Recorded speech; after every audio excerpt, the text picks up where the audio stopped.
Dictation start होगा 5 second के बाद।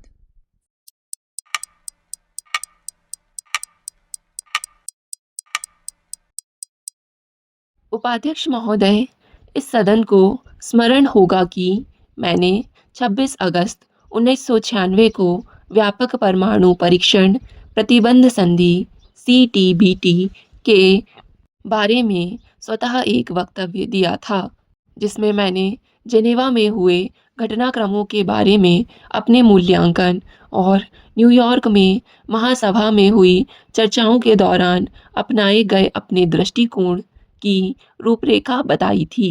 जो चर्चा हुई वह इस अर्थ में काफ़ी उत्साहवर्धक थी कि इसमें एक ऐसे विषय पर राष्ट्रीय आम सहमति बनी जिसे सरकार बहुत ही राष्ट्रीय महत्व का समझती है। राष्ट्रीय सहमति की शक्ति इस सरकार की चर्चा में तथा उस कार्रवाई में परिलक्षित होती है जो न्यूयॉर्क में हुई चर्चा के दौरान बनी।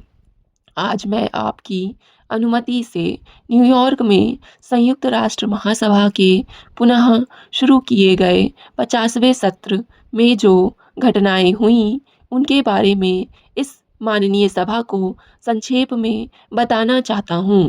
जैसा कि माननीय सदस्यों को विदित है, हमने जिनेवा में निरस्त्रीकरण सम्मेलन में CTBT के प्रारूप पाठ पर आम सहमति पर रोक लगा रखी थी, क्योंकि इसके सभी पहलुओं पर समस्त देशों का अधिदेश प्राप्त नहीं था। एक व्यापक संधि नहीं है, क्योंकि यह परमाणु अस्त्र संपन्न राष्ट्रों को गैर विस्फोटक प्रौद्योगिकियों का प्रयोग करते हुए अपने परमाणु हथियार संबंधी अनुसंधान और विकास कार्य जारी रखने की अनुमति देती है। इसमें परमाणु निरस्त्रीकरण के प्रति किसी अर्थपूर्ण प्रतिबद्धता का अभाव है और परमाणु निरस्त्रीकरण प्रक्रिया की ओर एक निश्चित कदम होने की बजाय इससे केवल भेदभावपूर्ण वर्तमान स्थिति को बनाए रखने का प्रयोजन ही सिद्ध होता है। परिणाम स्वरूप इसका वर्तमान स्वरूप अंतर्राष्ट्रीय शांति और सुरक्षा में कोई योगदान नहीं कर सकता है। भारत के दृष्टिकोण से संधि में एंट्री इनटू फोर्स से संबंधित अनुच्छेद 14 में भी एक अस्वीकार्य उपबंध था, जिसमें भारत पर बाध्यताओं को थोपने का प्रावधान है, जबकि हमने पहले ही अपनी स्थिति स्पष्ट कर दी है कि भारत वर्तमान स्वरूप को अपनी स्वीकृति नहीं देगा। माननीय सदस्यों को मालूम है कि हमने द्विपक्षीय चर्चाओं में और बहुपक्षीय मंचों पर भी इस स्वरूप के प्रति अपनी कड़ी आपत्तियों को व्यक्त कर दिया था। चूँकि इस उपबंध में संशोधन नहीं किया गया, अतः भारत ने बाध्य होकर जिनेवा, न्यूयॉर्क दोनों जगहों पर इस स्वरूप के प्रति अपना विरोध प्रदर्शित किया। प्रतिक्रियात्मक युक्ति से प्रारूप पाठ को न्यूयॉर्क में संयुक्त राष्ट्र महासभा के पुनः शुरू हुए 50वें सत्र में प्रस्तुत किया गया। हमने यह बात संयुक्त राष्ट्र महासभा के अध्यक्ष तथा अन्य शिष्टमंडलों को स्पष्ट कर दी कि इस तरह का रवैया इस तथ्य की अनदेखी करता है कि मौजूदा पाठ पर सहमति नहीं है, जो निरस्त्रीकरण सम्मेलन को दिए गए शासनादेश की पूर्ति नहीं करता है। बाद में हमने संयुक्त राष्ट्र महासभा के अध्यक्ष और सभी शिष्टमंडलों को भी इन संशोधनों के बारे में सूचित कर दिया था, जो निरस्त्रीकरण सम्मेलन के शासनादेश को पूरा करने के लिए प्रारूप संधि के लिए अपेक्षित होंगे। उपाध्यक्ष महोदय, माननीय सदस्यों को ज्ञात है कि हमने अपने संशोधनों में इस प्रतिबद्धता की मांग की है कि परमाणु निरस्त्रीकरण एक समयबद्ध कार्यक्रम के भीतर किया जाए और वास्तव में एक ऐसी व्यापक संधि हो जिससे सभी राष्ट्र प्रतिबद्ध हों कि वे परमाणु हथियारों के विकास, परिशोधन और गुणात्मक सुधार करने से संबंधित किसी भी प्रकार की गतिविधियों से दूर रहेंगे। इस दस्तावेज में हमने एंट्री इनटू फोर्स से संबंधित अनुच्छेद 14 के बारे में अपने संशोधन को अग्रेषित कर दिया है। संयुक्त राष्ट्र महासभा के सत्र में विचार विमर्श कल रात्रि समाप्त हुआ, जिसमें एक संकल्प सीटीबीटी के त्रुटिपूर्ण वर्तमान स्वरूप को स्वीकार किया गया तथा उस पर हस्ताक्षर करने के लिए शीघ्र ही किसी तिथि को एक सम्मेलन बुलाने की मांग की गई है। 158 राष्ट्रों ने ऑस्ट्रेलियाई प्रस्ताव के पक्ष में मतदान किया, जिसे 126 राष्ट्रों द्वारा स्वतः प्रायोजित किया गया था।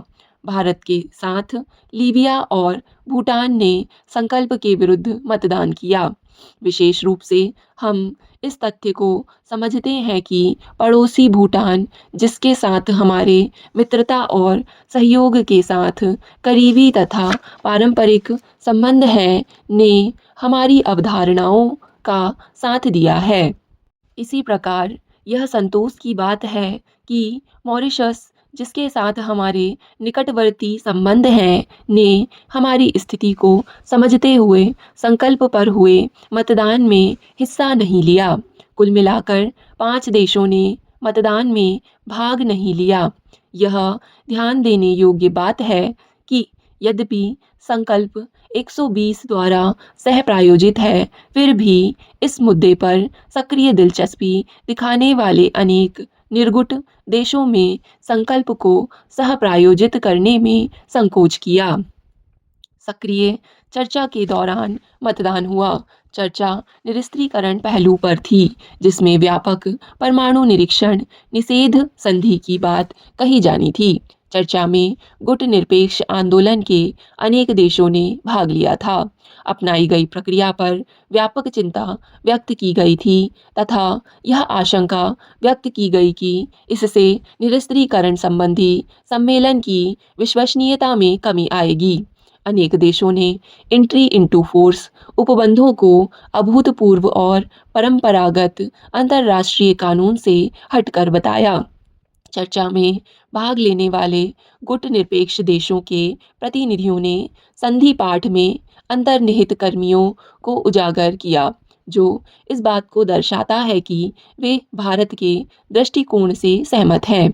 हमारी चर्चा के दौरान कई देशों ने हमें आश्वासन दिया है कि वे हमारी चिंता के औचित्य को समझते हैं। हमारा यह स्पष्ट मत था कि इस मूल पाठ को स्वीकार करने के बाद भी अनेक शिष्टमंडलों की ओर से जो वास्तव में प्राप्त हुआ है और जिस तरीके से प्राप्त हुआ है, उसके प्रति चिंता व्यक्त की गई है। अंतर्राष्ट्रीय समुदाय ने भारत की स्थिति को समझा है। अपने प्रस्ताव के तर्क की व्याख्या की दृष्टि से सरकार ने सभी मित्र देशों के साथ बातचीत करने के लिए आवश्यक कदम उठाए हैं। हमें विश्वास है कि अंतर्राष्ट्रीय समुदाय ने भारत की स्थिति को समझा है। स्टॉप। डिक्टेशन पसंद आए तो वीडियो को लाइक तथा चैनल को सब्सक्राइब ज़रूर करें। धन्यवाद।